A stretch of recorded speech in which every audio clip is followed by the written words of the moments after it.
Let's talk about rate of decay and half-life.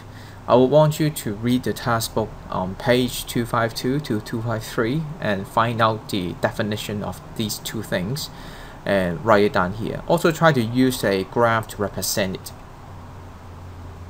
Pause the video now and we'll check the answer. Okay, so first of all, for half-life is apparently the time for something. So basically imagine, well, I think it's actually quite self-explanatory. Half-life is like half of your life. So here, however, we're talking about probability of like what happened in the nucleus. So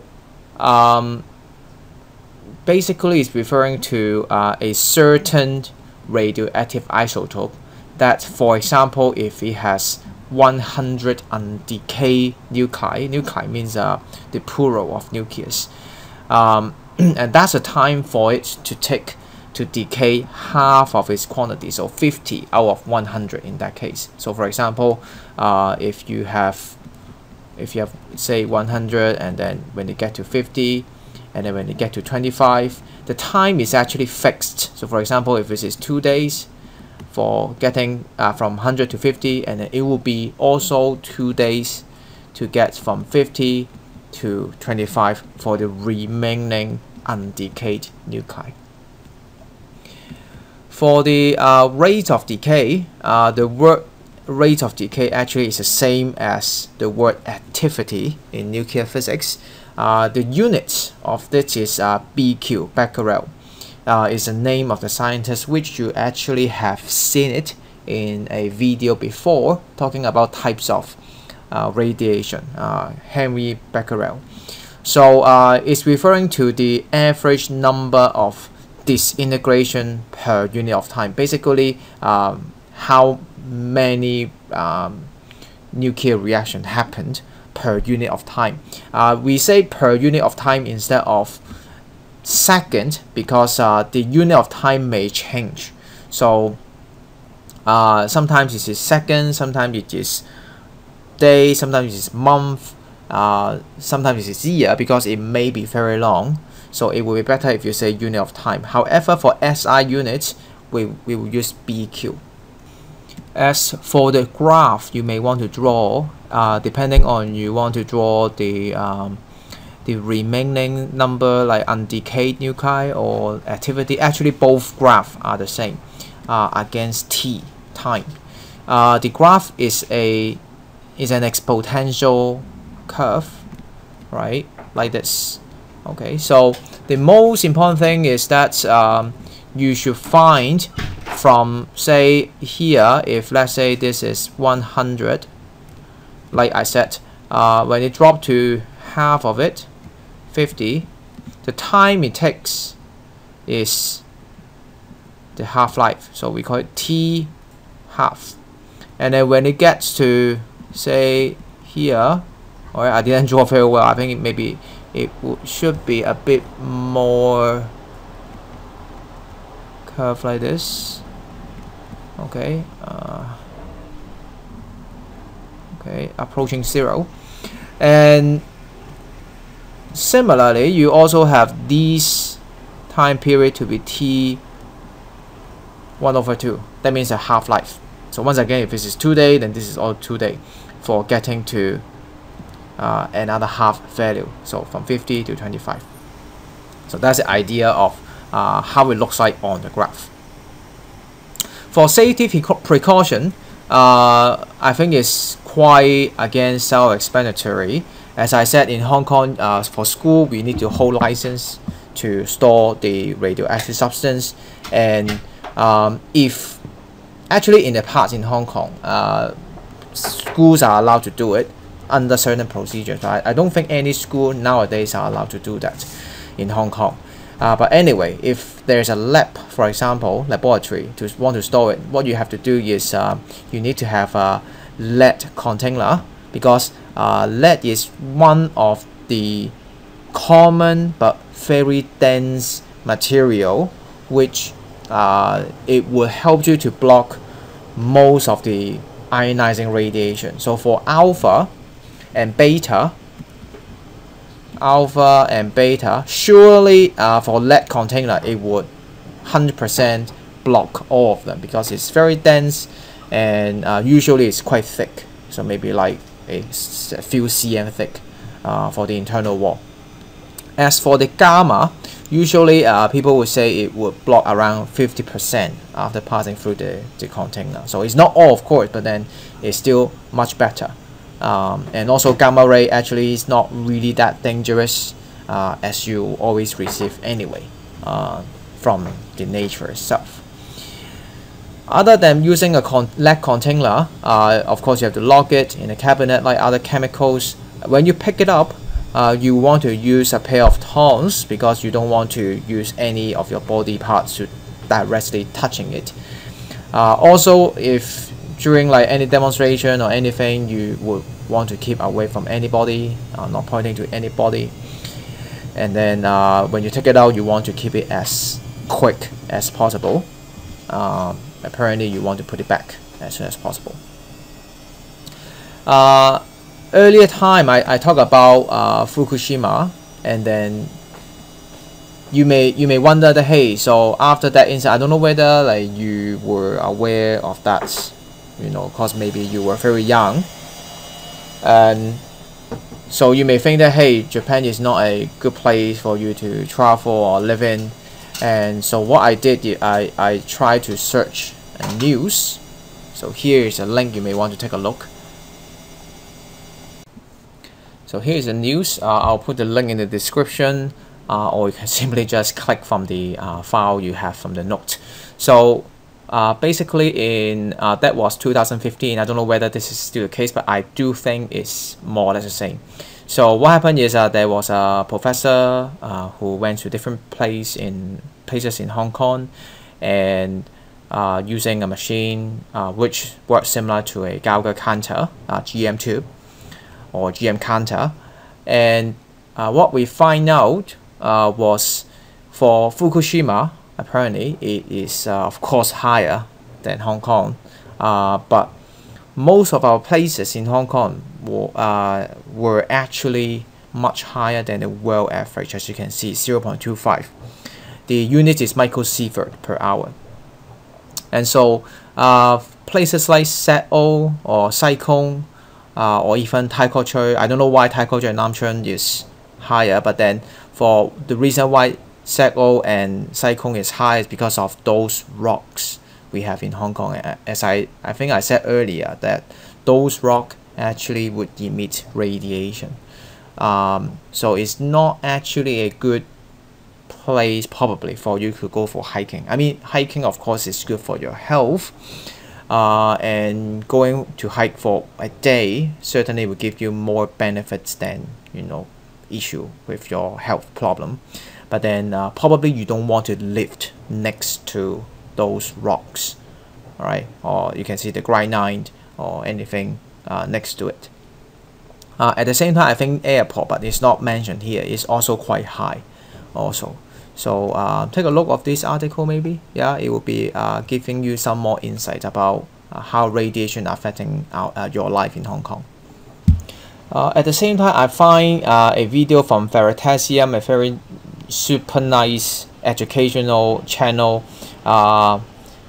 This guy Derek made a video about where is the most radioactive places, or one single most radioactive place on Earth.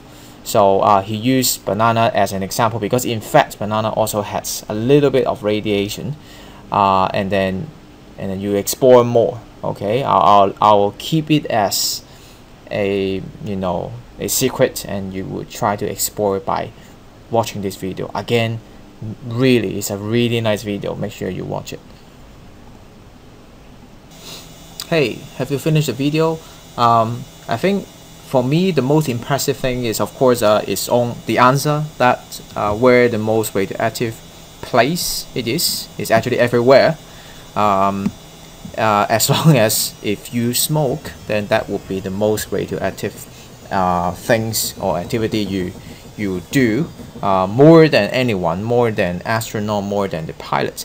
The other thing that related to the idea of rate of decay and half-life, which the reason why I included here is, as you if you pay attention in the video, is that for Japan, Fukushima, as is more recent, I think it's just a few years from now, the nuclear leakage in itself, the dosage was actually not too much.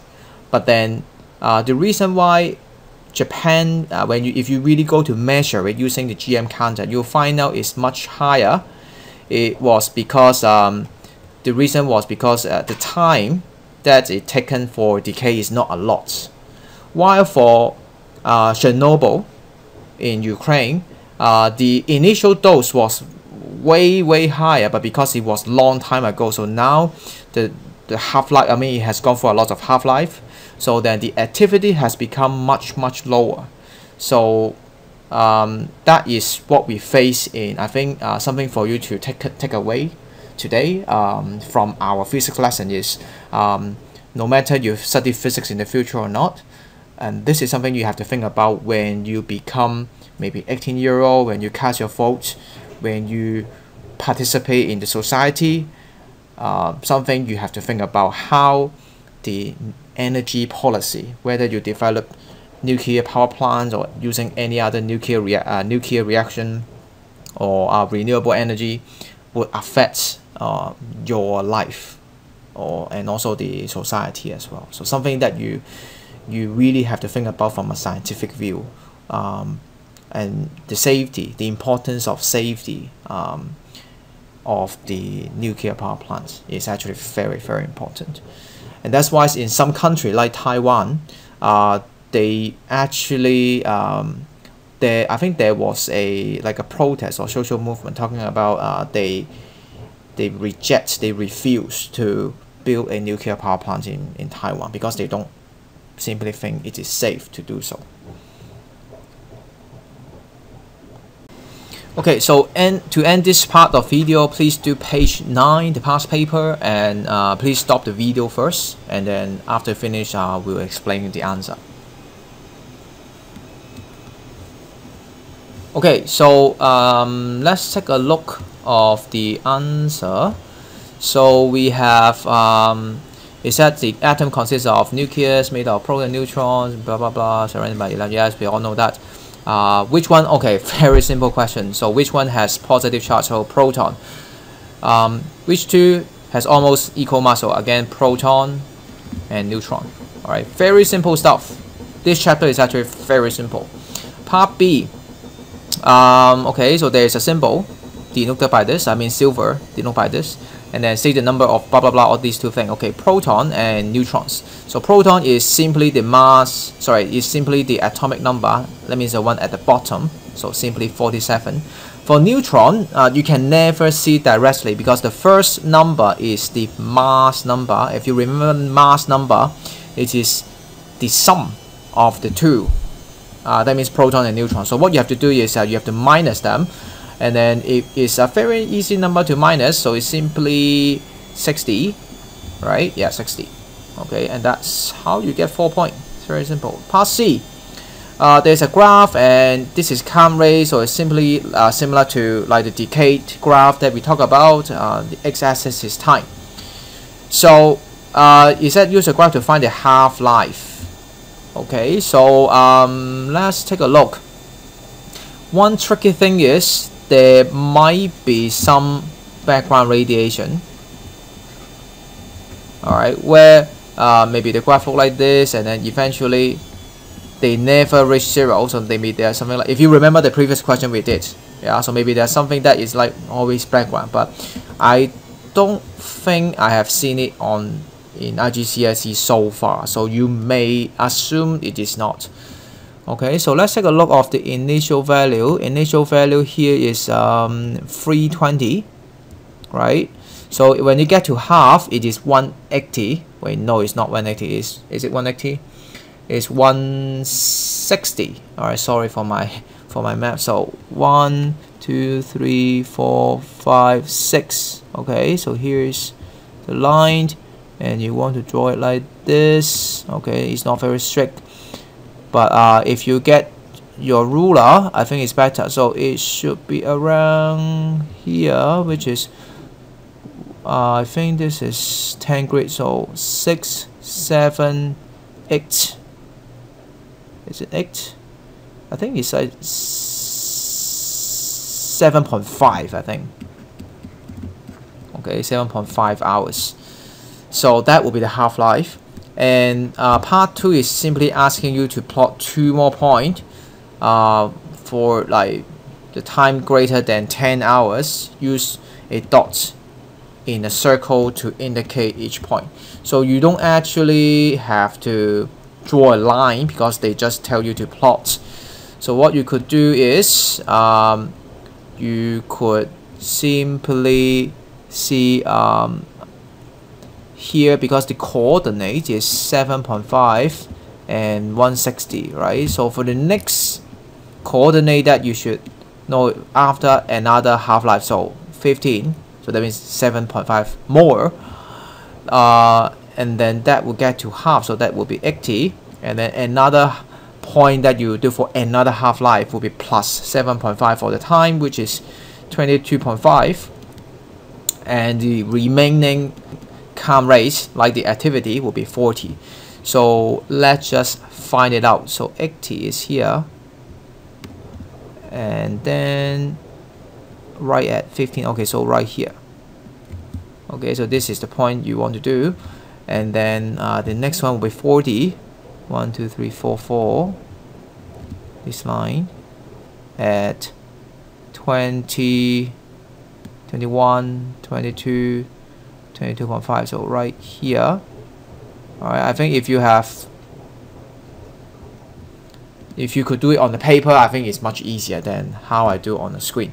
So apparently these two will be the answer sufficient for part 2. And if you really want to draw them with a line, then you should find roughly should be something like this. Okay, if you really want to draw it, but you are not expected to draw it in part 2. Okay, so that's all for this part.